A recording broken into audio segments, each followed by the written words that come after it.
I become candidate because I worry and I care.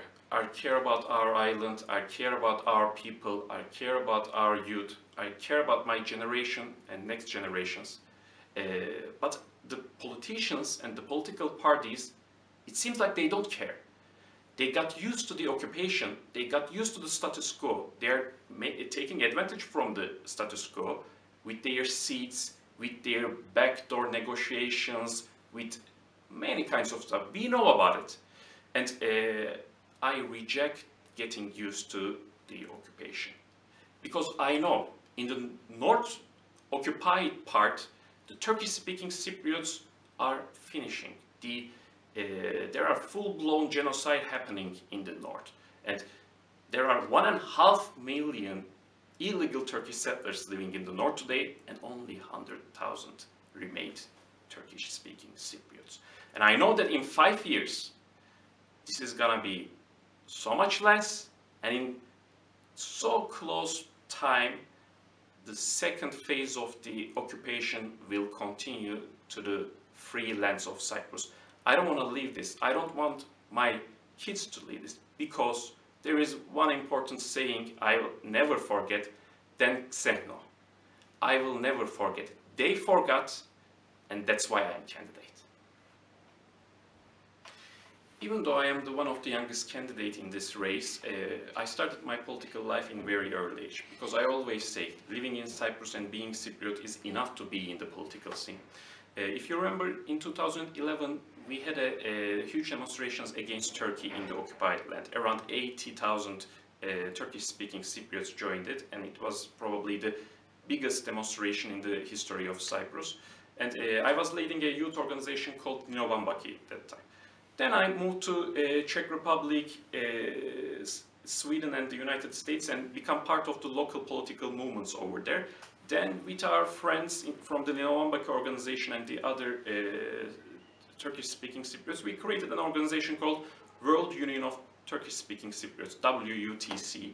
And we become main campaigning and lobbying organization for Cyprus in the European intergovernmental organizations and the other international organizations.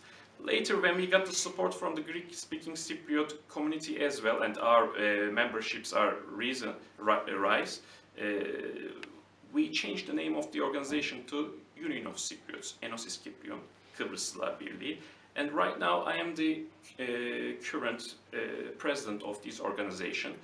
We are in touch with the parliamentary groups in the European Parliament already, and we are campaigning against Turkey occupation and against any separatist idea which is bi-communal and bi-zonal solution. We campaign for one state, one nation, one flag, one homeland. This is our ideology, this is what we campaign for. Racism is real and it is happening. Of course, we can't deny it. But why we are talking this subject recently, it is so trend. I believe that the reason is the wrong immigration policy of Europe. Because right now we have a refugee crisis in Europe, and the main European countries, the industrial main European countries, having problem with Germany, Sweden, all these kind of locomotive countries in the European economics. And the people who are suffering from this is the working class European people. Because of the European Union can't handle the refugee crisis with its open door policies.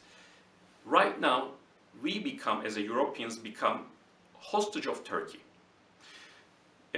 We are paying them money to keep the Syrians over there, and in the return, we got blackmail from Turkey when we raise our voice to their undemocratic moves. I think this is a very bad deal, and we have to break this deal. And I believe that the racism subjects and also the hate speech subjects rise because of these wrong policies.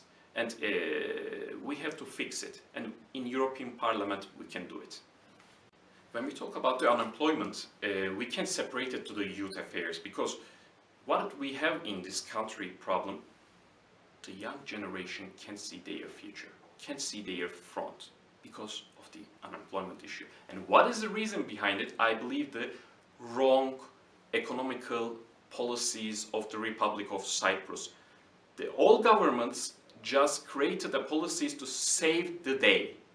You can't have a country that is economic based on the tourism, only in tourism, and right now construction. And you can't be so proud of it, because these are the first two sectors that, when there will be economical crisis, global economical crisis, first two sectors that gonna be affected. And this is not feeding our people. That is the thing.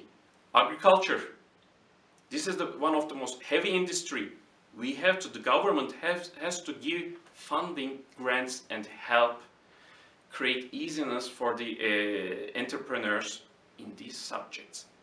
This is, I believe, overcoming the unemployment in this country and making young generation to see their future. The government has a responsibility, and they have to do it. And when I'm in the European Parliament, I will push these ideas in the European perspective.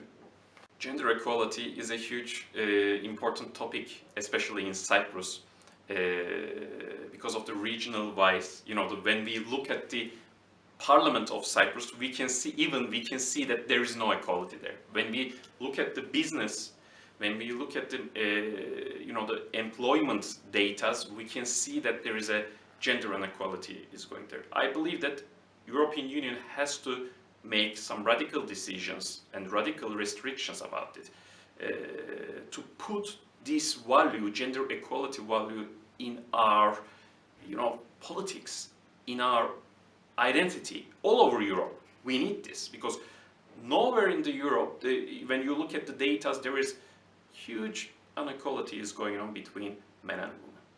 On the other important thing is that about the gender equality, I want to say, is the LGBT community, which we have to work harder and harder to create a society, a cool society. As a Jasmine movement, me and the other candidates, that's why we signed the pledge of ILGA, and working closely with these affairs, because we give value to this subject.